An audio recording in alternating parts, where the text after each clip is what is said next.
here's a significant revelation of which you may not be aware. The plutocrats know it, and they love it, and the rest of us should be forewarned. When the Supreme Court made its infamous Citizens United decision liberating plutocrats to buy our elections fair and square, the justices may have effectively overturned rules that kept bosses from ordering employees to do political work on company time. Election law expert Trevor Potter told us that now corporations argue that it is a constitutionally protected use of corporate resources to order employees to do political work or attend campaign events, even if the employee opposes the candidate or is threatened with being fired for failure to do what the corporation asks. Reporter Mike Elk at In These Times magazine came across a recording of Governor Mitt Romney on a conference call in June with some business executives. The governor told them there is, quote, nothing illegal about you talking to your employees about what you believe is best for the business, because I think that will figure into their election decision, their voting decision, and of course, doing that with your family and your kids as well. And here's Governor Romney 2 months later, campaigning at an Ohio coal mine.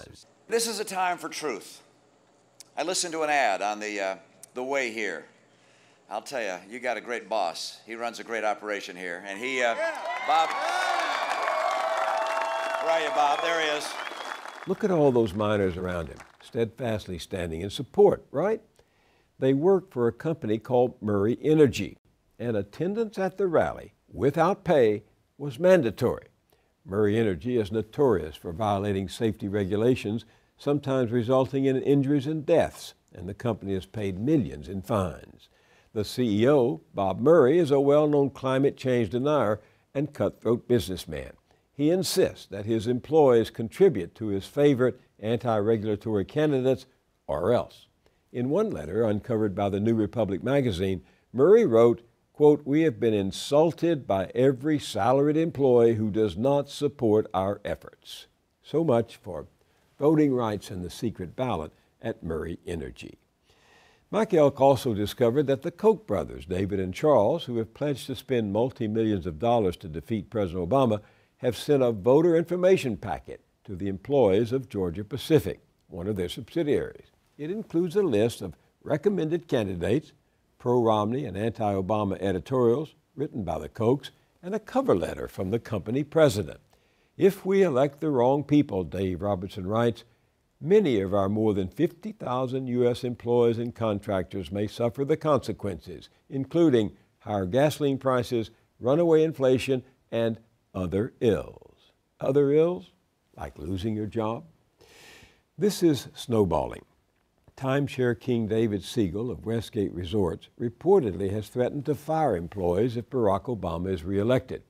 And Arthur Allen, who runs ASG Software Solutions, emailed his employees, if we fail as a nation to make the right choice on November 6th and we lose our independence as a company, I don't want to hear any complaints regarding the fallout that will most likely come.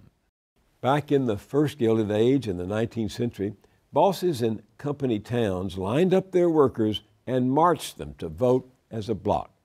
As we said at the beginning of this broadcast, the Gilded Age is back with a vengeance. Welcome to the plutocracy, the remains of the old USA.